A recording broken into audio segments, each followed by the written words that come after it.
I'm René Riva, and I'm going to talk with actress Jane Eyre. Jane, welcome. Hi, how Very are nice you? to see you. Yeah, I'm fine, thank you.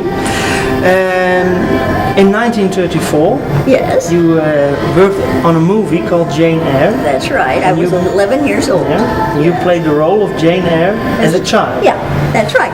Now, when you auditioned for the role, were you already familiar with the novel by Charlotte Bronte? No, I had no idea. And I had no idea how even to pronounce the name. How did I pronounce E-Y-R-E? You know, I mean, I was absolutely flummoxed. And I was surprised that I got the job anyway, because I didn't have to audition. I didn't have to do anything. I just came in and I got the job. I sat down with Virginia Bruce and he decided, Christy Cabernet decided we looked alike.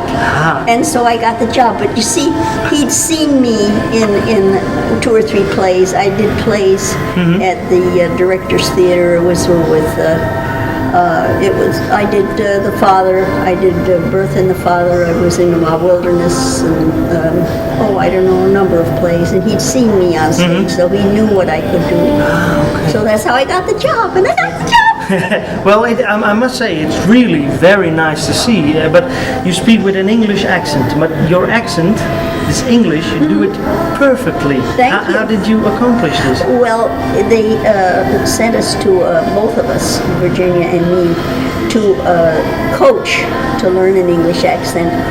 And we decided we'd go together so that we would speak the same. Because, you know, if I went and I heard it in a different way, because you hear things differently. That's true, yes. So we went together, and so we heard it together, and so we learned together. Yes. 2 of us. So you did get to meet Virginia Bruce. Oh, yes. But before that was before the shooting started? Oh yes, that was before the show. Well, see, it was a monogram picture, and a monogram picture was one of the Quickie studios, and that means you practically are finished before you begin. So you've got to have everything going for you. You know, it was like the whole thing is shot in a couple of weeks, and I must say it's a monogram picture, but it doesn't come across like a cheaply made movie. It's very decent, very good movie. Yes, I think it was the better of the Jane Eyres over the years. Yeah. Not because I was in it, but just because. And Richard Quine, who was the one who hits me in the head with that makes me faint. Oh yeah. He went on to become a director in movies, and it was terrible learning to faint. I had to practice at home before I went on the set, and so I was fainting every day. I would faint and faint and faint and faint and faint, and I was all bruised from practicing fainting. I can understand. Shall we watch that particular scene in which your stepbrother is mad at you for reading a book? Yes, he's mad at me. He hits me. He throws this jar and he hits me. Of course, it was a breakaway, so it didn't hurt at all. Let's watch. Okay, let's take a look at the scene. Yeah.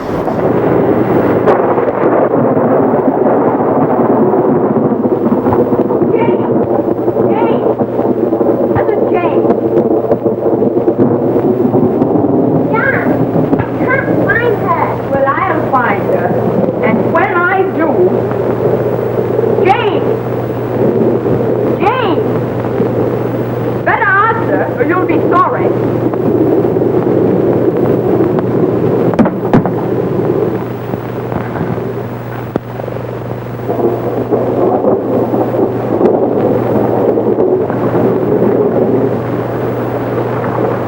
Oh, there you are, you sneak!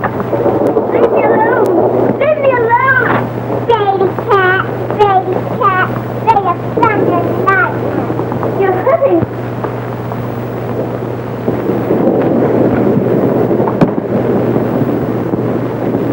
What do you mean by taking my book after I told you not to?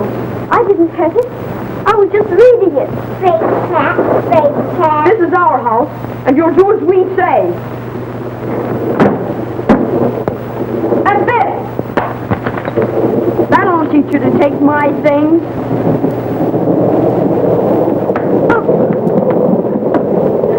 Help!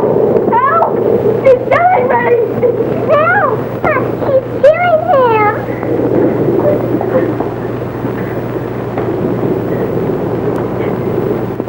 You vicious little devil! I was trying to correct her and she flew at me. He's lying, Aunt Mary. He began it. He struck me. How dare you call John a liar? He is. He is. He is. Get up. Get up, you naughty girl. She's hurt, madam. Well, Jean, you sure learned him. Oh, well, yeah. So what are you supposed to do? Well, you know, it always strikes me that this scene in particular is very cruel towards your character. Was this done to create a sort of pity for Jane Eyre, or was there also another meaning to that? No, it was just that Jane was in such a position. She was just taken in. She was an orphan. They didn't want her. No. And just like when I had my curls cut, they weren't really cutting my curls. I would have died if they cut my curls. They pinned them up and they put false curls in to get cut. But I cried anyway because I had these little weeny things all over my head, and I wanted so much to have long curls. Because terrible little things when I was in the gang, that there were 40 of them, and I have to have them done up all the time because my hair was too fine to put a perm in or anything. I had such fine hair, and nobody would put a perm in it, so I was always having my hair done, and I wanted long curls. Well, you know, one of the most favorite scenes from Jane Eyre for me is the one in which you have a confrontation with your stepmother.